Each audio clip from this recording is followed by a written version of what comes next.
and third gateway, but with that drone still alive, it's going to see exactly what's going on here. Now, you may be wondering, why isn't NonY using that Zealot to chase down that drone? Well, number one, he was waiting for a sentry, and number two, he doesn't want any kind of Zergling run-by to happen right now because his base is fairly walled off, so he's doing some sort of build that's going to rely on the wall. He may get this Overlord if he's not careful. Yeah, this Overlord is probably going to go down, but that's alright for IdrA because he's going to get... Well, actually, he had a drone inside, so maybe this Overlord would not be a beneficial sacrifice if it should go down. Now, the thing is, IdrA sees that there are additional gateways going up. He sees the triple gateway, and so what he wants to know right now is there going to be a fourth gateway, or is it going to be straight into robotics tech for NonY? And as you guys can see, he did wall off right here off of one base, and that's because this map is just so hard to get that natural, and that's big because he's starting to fall behind in economy. Harvester count is now dead even as IdrA has started to catch up, and the money per minute, just minerals, IdrA is slightly ahead. One thing to know is IdrA is actually going to be getting that Zergling speed on the way, and so I don't see a Roach Warren going down anywhere unless my eyes are deceiving me, so he may already be altering his build. And look at this, getting a Spine Crawler. He is expecting to be pushed here before he's going to do his own push. So can NonY make something happen, or is he just building up a good army to secure this expansion? It does look like he wants to secure an expansion, but at the same time, he may be moving out here. Is IdrA going to be ready? He needs a lot more Zerglings. All right, looks like we're going to be seeing some kind of a 3-gate push here. Critical to note that there aren't any probes in this party, so NonY isn't going to try to plop down a proxy pylon and continually reinforce. He's just going to try to force IdrA to basically throw down more spine crawlers, waste more drones on Zerglings and whatever production unit he decides to get. Look, he doesn't have a Roach Warren. He actually has mostly Zerglings, and he's got these Zerglings out here in the map right here to flank. He's going to flank NonY's forces with Zerglings from behind as well, and the spine crawler poking away. Nice force fields, though, blocking off all the links. I can't believe he actually used that. I mean, force fields, if he's not careful, the Queen could go down. IdrA there, the better player than that, though. So really, NonY needs to be very careful here. A perfect surround here on all of these units with the positioning against the wall. Gonna help out as much as possible. And look at the force fields actually protecting those sentries. They can't even get out of there if they wanted. A lot of units are dying here. NonY doing a surprising amount of damage. But if you look at the units lost here, it is still going to be favoring IdrA. And look at this, still force fielding again. Gotta be shooting everything that goes by as best he can. So unique use of force field there, but did it pay off? They're fairly even here, but IdrA's still going to be in the lead, I would say. I think both players took a pretty fair trade to both each other's armies. You know, IdrA forced to produce more Zerglings instead of getting drones, which NonY wants. And at the same time, NonY really losing a lot of his forces as well. Now, IdrA's doing a nice little counterattack with 4 of his Zerglings. He did pick off one of the probes.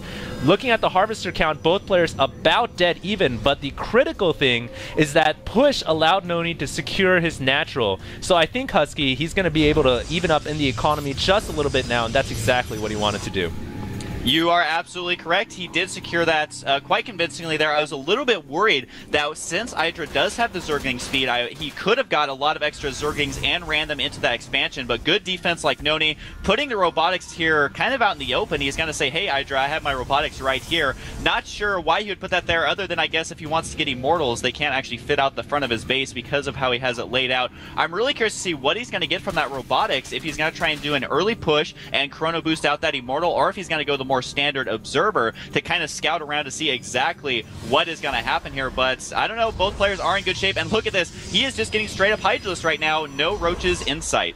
Yeah, I guess IdrA has totally adapted his build from, you know, once before going the mass roaches to now going more speedlings into Hydras. And you can bet your bucks that IdrA has been practicing ever since patch 11 came out, because he definitely doesn't want to lose to NonY. Now, it's curious that NonY hasn't gone for this Stargate build, and we both know NonY and IdrA are great players. They both play against each other a lot, especially in Brood War. So you'd think maybe he's playing a little bit of mind games with IdrA, saying, look, I'm not going to go Stargate this game, even though you think I will. Now, IdrA is actually making a nice little push with his Hydras. Notice the Overlord spewing the creep to give him that speed bonus, which actually allowed him to get out of harm's way from those force fields. That was really close. He almost lost a lot of those Hydras. I think that was a little bit of a misclick there by NonY, getting 2 free Hydralisk kills though, and NonY gonna try and push out here. The Hydralisk extremely effective against Zealots, but Force Field's gonna trap a couple of the Hydras. Still good control from IdrA, looking at microing individual Hydralisk to do as much damage as possible. The Force Field's not able to catch up, although he may just get 1 or 2 more Hydras there. So it really looks like NonY is focusing on this force field play. And one thing, whoa, there's a lot of Zealous sprinting all the way up here. Didn't realize he was up here. Gotta push that back. That was, again, a little bit of a miss micro there. But one thing I want to note really quickly is that Artosis has been talking about how Mass Hydra really hard to get away from those force fields. And that's exactly what we're seeing right now. Now, during that entire attack, IdrA actually slipped his pack of Lings into NonY's main, and he has stopped all mining at the main expansion, at the main base right now, and he still has Zerglings in there. All the probes actually evacuated the natural. Look how saturated that natural is. So it's good that IdrA didn't kill any probes if you were in NonY's shoes, but the Nexus could go down right here, which is huge. If this Nexus goes down, NonY is going to be so far behind. This is really, really bad. It's going to be down to the wire here. Zealous trying to spawn in. It does go down. One thing to note is that there's another battle at the front of the base. Is this Colossus going to be able to do enough damage? He is completely out of position, trying to warp in Zealous to block it off here. But so far, this Mass Hydra really paying off here. This is not good for NonY right now, especially, oh, there we go. He GG's and flies out of this game. So IdrA, he says, roaches, smooches. We're going to go on to game number 2. Roaches, smooches indeed. All right, we're going to go ahead and start game number 2.